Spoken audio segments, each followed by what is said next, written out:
एक बार राज दरबार में तेनालीरामन को नींद आ रही थी। जब राजा कृष्णदेव राय ने यह देखा तो उन्होंने तेनालीरामन से कहा कि यह राज दरबार है, तुम्हारा घर नहीं है।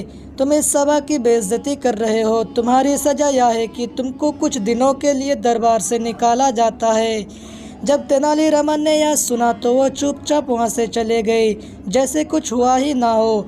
इस पर एक मंत्री ने राजा को कहा कि देखा महाराज, आपने तेनालीरामन के तेवर, उसको इस बात से कोई फर्क नहीं पड़ता।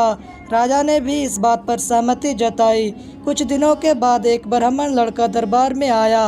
वह राजा से बोला, महाराज, कुछ दिन पहले तेनालीरामन नाम का आपका मंत्री हमारे आश्रम में रहने के लिए आया।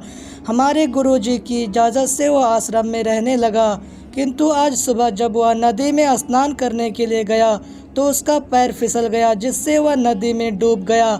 हमारे गुरुजी ने उसको बचाने की बहुत कोशिश की, लेकिन बचा नहीं सके। नदी से उसका शरीर भी नहीं मिला। यह बात सुनकर राजा बहुत भावुक हो गए और बोले, मेरा अच्छा मित्र नदी में डूब गया। दरबार में मौजूद मंत्री भी इस बात पर शोक करने लगे। राजा ने ब्राह्मण लड़के से कहा कि मुझे तुम्हारे गुरुजी से मिलना है, जिसने मेरे तेनालीरामन को अंतिम दिनों में अपने आश्रम में सहारा दिया। इसके बाद लड़का राजा को आश्रम में लेकर गया। वहाँ पर लड़के के गुरु अपने आश्रम पर बैठे थे। राजा ने गुरुजी से सारी बात पूछी। उन्होंने गुरुजी से कहा कि क्या आप मुझे उस जगह ले जा सकते हैं जहाँ पर फिसलकर तेनालीराम डूब गया था। गुरुजी ने कहा कि तुम उस जगह को क्यों देखना चाहते हो? यदि तुम चाहो तो मैं तुम्हें तेनालीरामन से अभी मिलवा सकता हूँ। इसके लिए तुमको अपनी आंखें बंद करनी होंगी। राजा ने अपनी आंखें कुछ समय के लिए बंद की। जब उन्होंने अपनी आंखें खोली तो तेनालीरामन को अपने सामने पाया।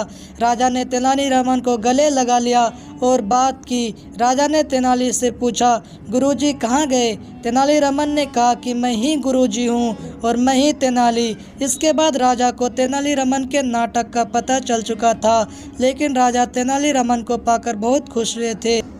आपको तेनालीराम की कहानी कैसी लगी? अपनी राय कमेंट बॉक्स में ज़रूर दें और हमारे चैनल को सब्सक्राइब करना ना भूलें। फिर मिलते हैं दोस्तों नेक्स्ट वीडियो में। तब तक के लिए जय हिंद, जय भारत।